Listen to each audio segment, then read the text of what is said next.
This session we had one of the closest boss battles I've ever had. I've definitely had boss battles where players lost. This was one where they won, but it was closer and spicier than I've ever seen.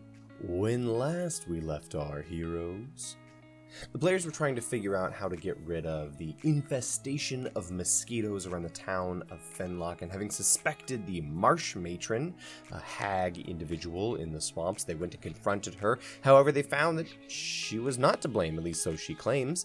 In fact, it was the black-scale kobolds led by some individual known as Vutharvyth, who seemed to be responsible for not only cutting off part of the swamp for the hag to have access to her and maybe her sisters, she led them to believe. So the players had rested after a short encounter right in front of this lair, and they ventured forth, initially uncovering sort of one part of this tunnel and cave system. They started to realize this is probably where the kobolds live and sleep and are from.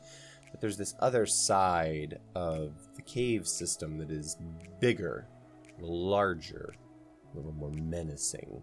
And they decided this is where we need to check out. They had started to put together and made some good rolls and were, as players, very intelligent and deduced that this is probably not going to be some big kobold or a lizard folk. This might be a dragon. And herein lies the first problem. I had 4th level players. I had 3 of them, plus they've got their little animal sidekick, little companion guy. And looking at black dragon stats, because those are the ones that live in swamps, super cool and creepy. I love black dragons. But the problem is there's a CR2 black dragon and a CR7 black dragon. Now, I have a couple options here. I could do a CR2 and give it a bunch of minions, maybe 2 CR2s. It's a little pair. That doesn't make as much sense. Dragons don't mate that young typically. Or I could maybe do a CR7 Black Dragon, but dumb down the stats a little bit, just kind of guessing at where the numbers need to be pulled back in. I could also use an appropriate CR dragon, try to find a CR4 or 5 dragon, and just change out all of the damage types. And instead of, lightning, if it's a blue dragon, I don't know what blue dragon CR off the top of my head, but they'd be close, like a blue dragon wormling. Instead of doing that, I would just do acid damage, but I didn't really feel like doing that either, and so instead, what I sort of did is I do this all the time for dragons because there's often these CR gaps in specific dragons if you're looking for just one type. And so I sort of took the stats of the CR7 dragon, I took the stats of the CR2 dragon, and I almost averaged them against each other, trending closer to the CR7 because I wanted this to be about a CR5.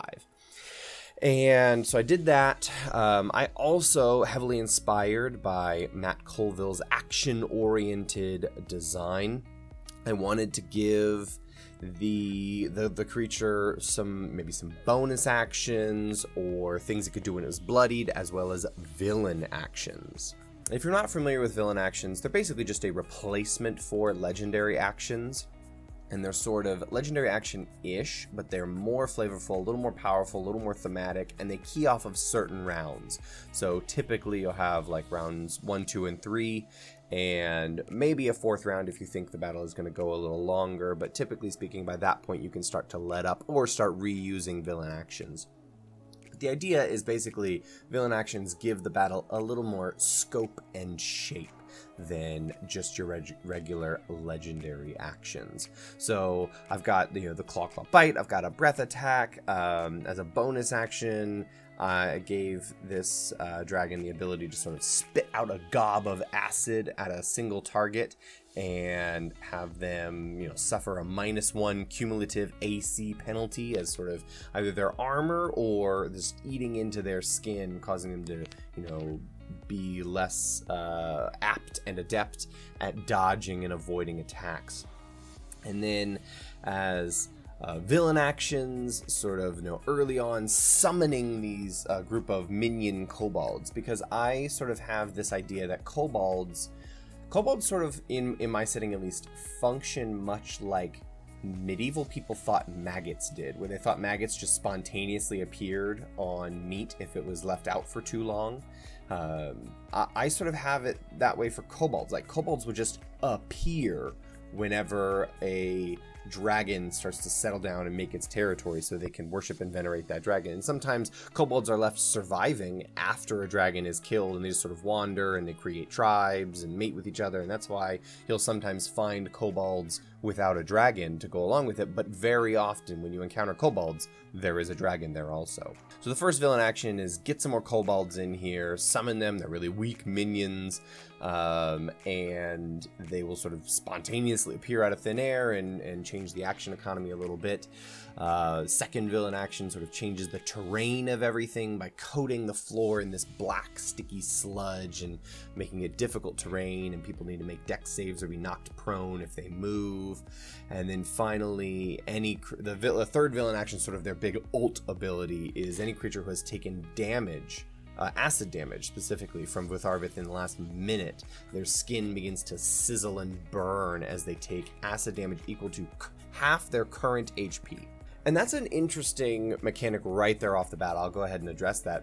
I don't think there's anything in 5th edition that deals with current or max or half of your total HP. But other than, I guess, massive dying rules. But a friend of mine who's also, into sort of amateur game design, if you want to call it that, who is also a player, complimented that choice after the battle because you realized how elegant it was. And I think it is a really interesting solution because it is always going to be scary. Think about this. At the end of the battle, you're going to have some people who are mostly full health, some people are very low on health, maybe somebody unconscious. So let's kind of go through all those things. If it's somebody who's very full health, now all of a sudden they're at half health or slightly below that. That's kind of a scary thing to go from, all right, I was at 40 HP and now I'm at 20. That did 20 damage to me. It's also scary if you have 6 hit points and now you have 3 hit points. But it's not that lethal to that person. They were already basically 1 hit away, and now they're a little closer to 1 hit away.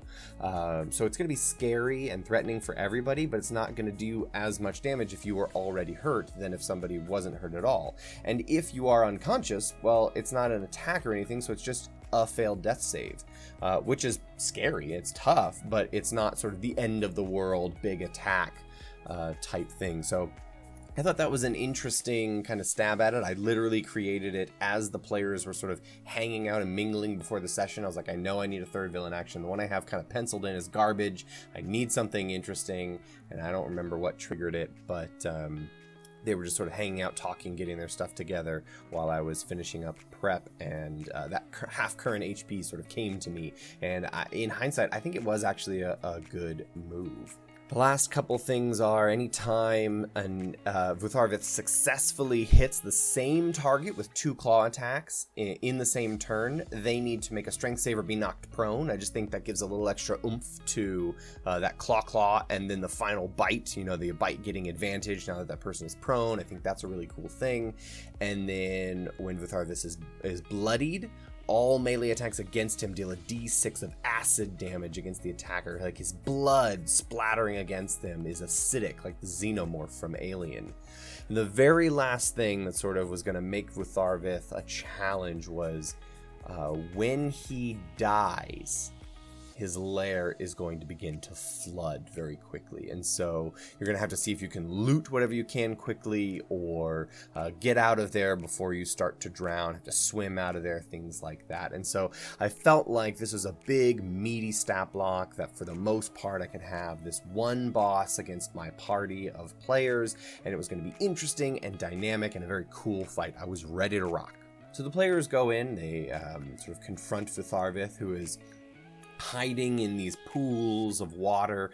It's a very thematic and interesting kind of lair. Caves with pools of slimy, sludgy water, and hearing a voice from afar back in the cavern. And this individual was obviously very proud and haughty. As a dragon, the players went in sort of bent on negotiation, seeing if they could talk this person out of this area, say, hey, maybe move on to other grounds, or like, can we owe you anything? Like, is there anything we can do to try to not have to kill this dragon? But as you are well familiar, and so are the players, this is D&D. It's hard to talk your way out of fighting things that really want to be fought. I'm not that way as a DM 100% of the time, but there are things like, listen, there's a dragon, it's D&D, Dungeons and Dragons. you gotta fight a dragon, guys. And this dragon went on to sort of rant and rave a little bit about how their sire was slain by proud individuals like these, and that he was going to avenge his sire's death. And this is when one of my players sort of had a eureka moment, because Vutharvyth has a word in it that one of my players is very familiar with. There was a dragon in a campaign that I ran maybe 4 years ago for one of my players, Chris, playing Hildorn the Ranger. And they had to sort of kill a bunch of dragons that had taken over a region. I did it before the Chroma Conclave, so don't at me, folks. But one of those dragons was named Vuthar. It was a black dragon, and it was one of the most memorable combat encounters I have ever run. It was really fun. It was really dynamic. It was for a party of a huge number of players, and I somehow managed to like divide them all up within the same room. It was a really cool encounter, and they had to chase down this dragon as he used his escape hatch, and it was a really brutal, cruel encounter. And to this day, Chris still remembers Vuthar well.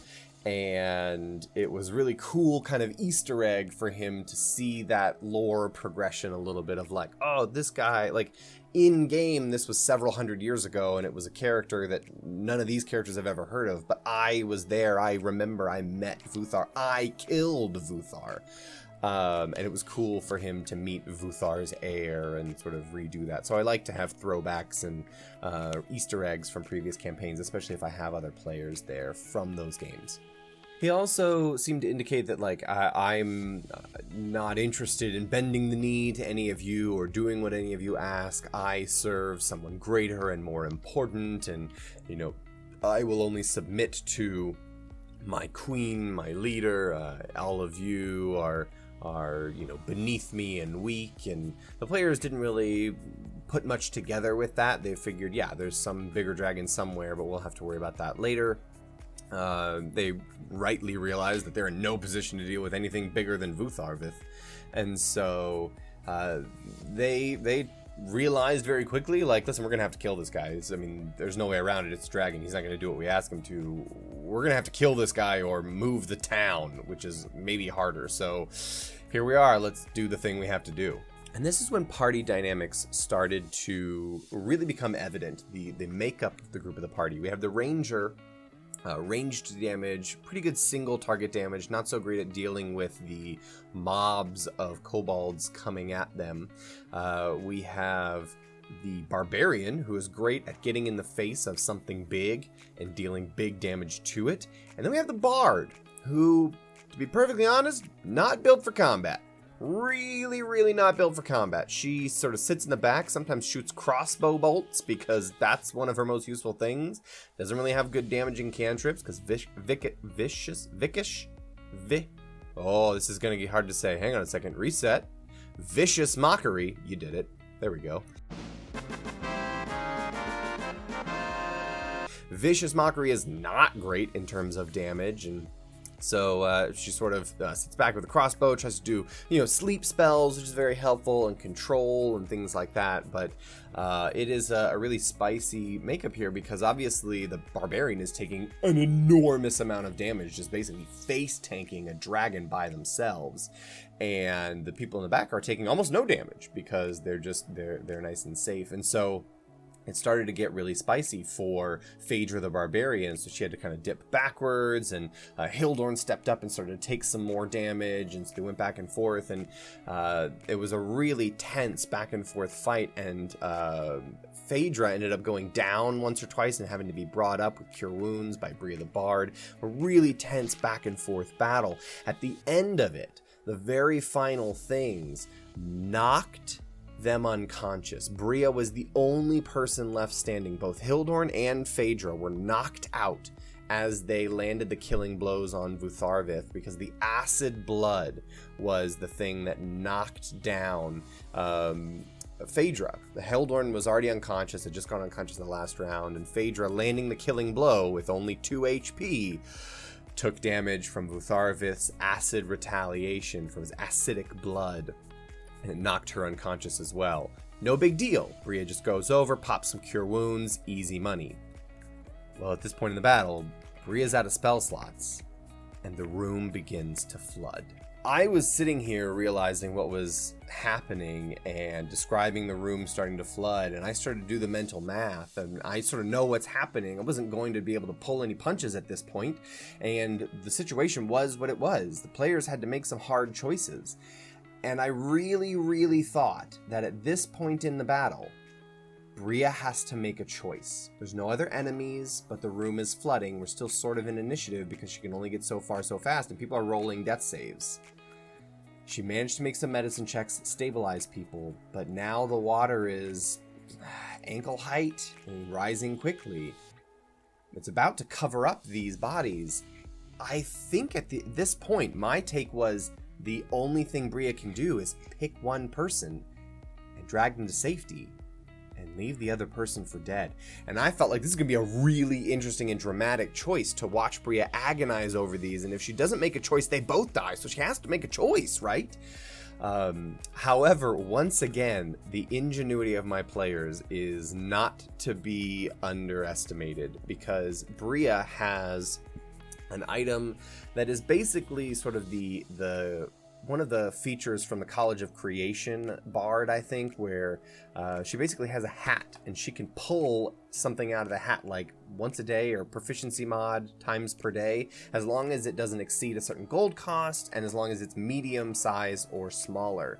And Jimmy, the player, sitting there trying to think. He's racking his brain. He's thinking of all of his options. He's looking at his whole character sheet. He's thinking, are there things I can do? All the while, I'm sitting there like, the water is rising. What are you doing?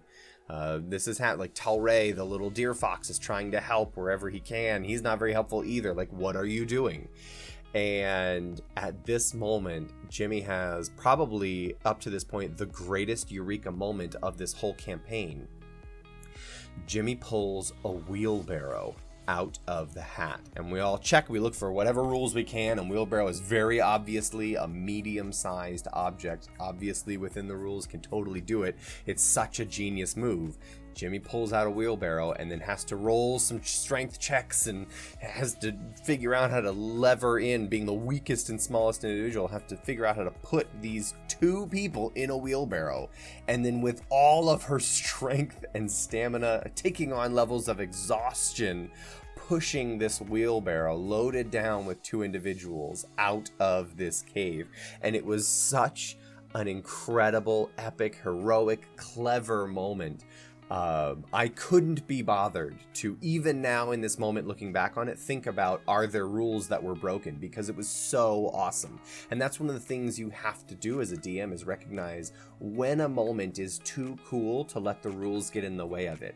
And it's not I'm gonna ignore these rules or whatever. It's a moment of, I don't even need to look up the rules, because I have such an understanding of how rules kind of work and kind of go, that this is close enough. And man, is it epic.